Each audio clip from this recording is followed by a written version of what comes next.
আসসালামু আলাইকুম। তো আজকে সকালবেলা এমনটা কাটতেছে। তো আমরা এখন চা খাবো। চা খাওয়ার উপর দিয়ে যাচ্ছে। এই তো আমাদের সকালের চা। আসলে সকাল না, উঠতে উঠতে একটু দেরি হয়ে গেছে। আজকে সব কাজ টাজ করে এই যে চা বসাইছি।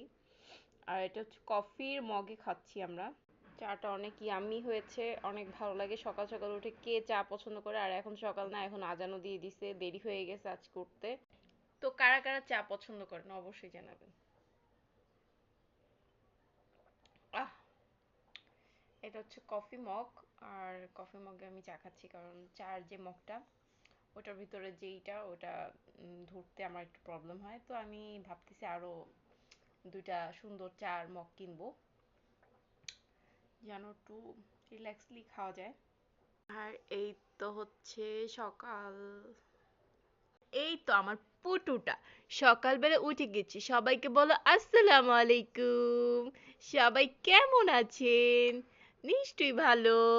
কেমন আছেন আমার ফারিহা? ফারিহা হাসান দুয়া। ফারিহা হাসান দুয়া।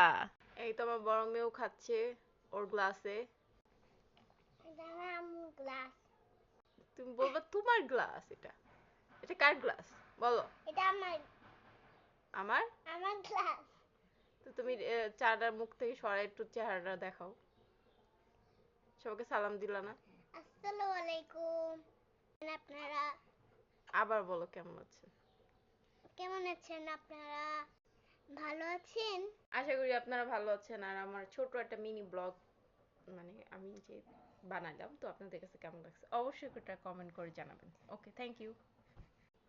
আর আপনাদের কাছে কেমন লাগে সেটা অবশ্যই কমেন্ট করে জানাবেন। আর আমি রেগুলারলি ব্লগ আপলোড করার চেষ্টা করতেছি। আর হচ্ছে আমি বাই দেওয়ার পরে আবার চলে আসলাম কারণ আমি আপনাদের সাথে কিছু কথা বলতে দিয়েছিলাম এই জন্য। তো আমার হাজবেন্ডের জন্য দোয়া করবেন। আমার হাজবেন্ড অনেক ভালো আছে, তারপরেও তার জন্য দোয়া করবেন। ওকে আমি অনেক বেশি মিস করতেছি আমার হাজবেন্ডকে। আর আমাদের জন্য দোয়া করবেন, আমার দুই মেয়ের জন্য দোয়া করবেন। আর আমাদের বাসায় এই যে লাইটটা আপনারা দেখতে পারতেছেন, এই লাইটটা হচ্ছে ডিম লাইটের মতো কাজ করে, আবার লাইটও জ্বলে। তো মানে এক কাজের ভিতর দুই কাজ। তো অনেক ভালো লাগে। তো এই তো হচ্ছে আমাদের সকাল। অবশ্যই অবশ্যই আপনারা সবাই ভালো থাকবেন। Thank you, thank you.